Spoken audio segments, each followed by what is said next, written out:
En Suisse, 3 grands prédateurs sont à relever. L'ours brun, totalement éradiqué du territoire helvétique de 1904 jusqu'en 2005. Depuis, on a pu compter 15 individus différents génétiquement identifiés et 6 à 7 autres non identifiés. Le lynx, qui a été réintroduit en grand nombre après 1971. Au jour actuel, on en compte quelques 300 individus. Et le loup, qui avait été éradiqué au 19e siècle. Une première meute a fait son apparition en 2012 sur le territoire suisse. Aujourd'hui, on en compte plus de 80 individus et au moins 9 meutes. Si les milieux écologistes se réjouissent du retour de ces espèces, ces dernières génèrent quelques réticences envers les agriculteurs. Afin de mieux connaître le point de vue des éleveurs, nous sommes allés demander l'avis de Ronald Sommer, agriculteur à Monible. Quels sont les grands prédateurs les plus menaçants pour ton exploitation? On pourrait parler danger du lynx. Mais pour moi, le lynx, c'est pas un gros danger. Ça fait 15 ans que moi j'ai des attaques de lynx, et puis c'est de temps en temps une bête, et puis ça s'arrête là, et puis voilà. Puis après, il y aura l'ours. Alors l'ours, c'est dans les grisons, mais ici, je pense que ça va encore aller long jusqu'à ce qu'on ait l'ours. Mais le loup, c'est le plus gros danger, c'est le plus gros problème. Si tu arrivais à t'adapter au lynx, pourquoi n'arriverais-tu pas à t'adapter au loup? Alors, le lynx, c'est qu'il chasse solitaire. Et puis le loup, il chasse en meute. Ça, c'est la première des choses. Et le lynx, quand il a tué une bête, il la mange et puis il a fini. Chez moi, quand il me prend une bête, il en a pour 5 jours. Tandis que le loup, c'est comme un renard dans un poulailler. Une fois qu'il arrive, qu'il commence de tuer, s'il entend qu'il y a des animaux qui bougent dans le périmètre où il peut les voir, où il peut, il tue. Et puis il tue même pas proprement. Il leur mord après, il leur sort des bouts d'estomac, il leur arrache un bout de cuisse, n'importe. Mais il tue même pas proprement. Ou bien il mord juste dans l'œsophage et puis il les laisse agoniser et puis des choses comme ça. Tandis que le lynx, il étrangle, il l'étouffe. Alors, ma foi, ça peut être aussi une mort cruelle si on veut. Ça va 3 minutes jusqu'à ce qu'on soit étouffé. J'entends alors ça va la même chose pour un mouton, une chèvre. Mais ces 3 minutes, c'est l'étouffement et puis après la bête elle est morte et puis il mange celle-là puis il prend rien d'autre. Le loup, pour l'instant, pour moi, c'est pas une peur que j'ai tous les jours, mais c'est une crainte que j'ai dans 2-3 ans. Parce que pour l'instant, on a quelques loups solitaires qui passent, et puis ça, c'est encore pas grave, si longtemps qu'on a que des loups solitaires. Mais c'est le jour où on a une meute, et puis qu'on est dans le périmètre d'une meute, c'est là que ça va devenir invivable. Est-ce que le loup pose plus de problèmes dans d'autres régions de Suisse?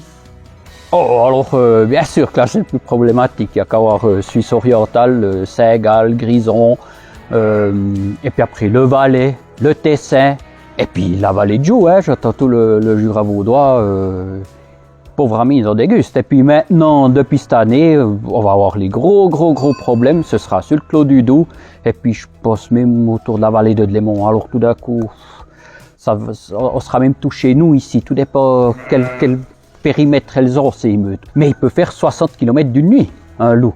Donc il peut en tourner dans son secteur, dans son périmètre. Tu as mis en place nombreuses mesures de protection sur ton exploitation. Si tout le monde faisait comme toi, ne pourrions-nous pas cohabiter avec le loup?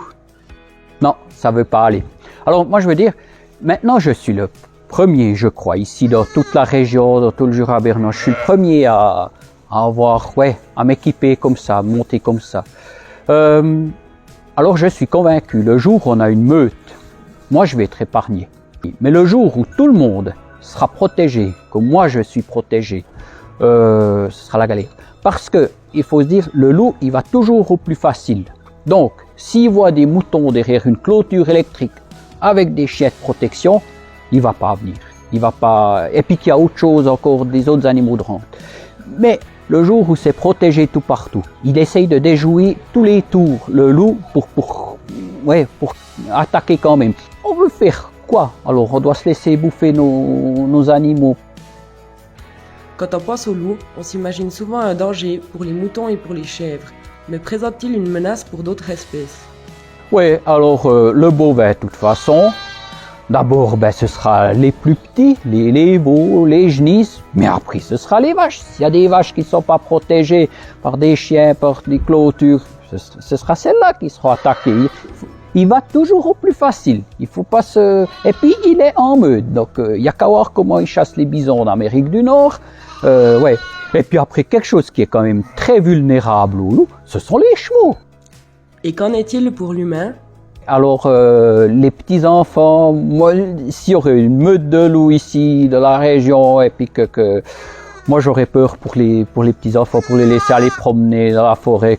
Et puis ici, on voit ces gosses qui jouent dans les fermes autour du bétail, et puis comme ça. Ça, c'est quelque chose qui me fait extrêmement peur parce que ces vaches, elles viennent beaucoup plus nerveuses, elles développent leur instinct de protection pour le veau.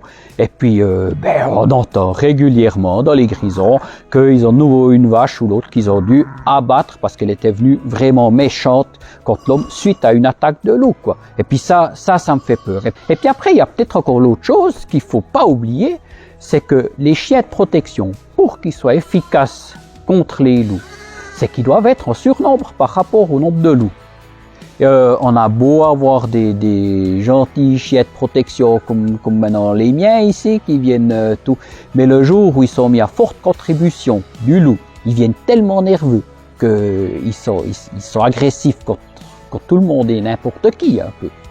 Mais seulement je pense que l'acceptance aurait été très mauvaise si on leur aurait dit, ma foi, voilà, si on a une meute de 10 loups à une place, ils font 12 et 15 chiens de protection sur chaque alpage, ma foi, randonneurs, VTTistes, etc., restez à la maison et puis ne traversez plus ces pâturages. On nous a vraiment menti pour vouloir faire accepter le retour du loup. Le loup tue et blesse entre 300 et 500 moutons et chèvres chaque année en Suisse. Les dommages collatéraux sont d'autant plus conséquents. Même sans être la cible d'une attaque, un troupeau qui aperçoit le loup devient craintif et agressif. Ceci représente un réel danger pour l'humain, que ce soit pour l'agriculteur ou pour les promeneurs. Dans de tels cas, certaines bêtes doivent parfois être tuées. Et comme nous l'a expliqué Ronald, les chiens de protection peuvent aussi devenir agressifs. Dans l'épisode suivant, Ronald nous expliquera les mesures de protection mises en place, les dédommagements qu'il est possible de toucher, les conséquences financières, ainsi que la charge de travail supplémentaire engendrée sur les exploitations.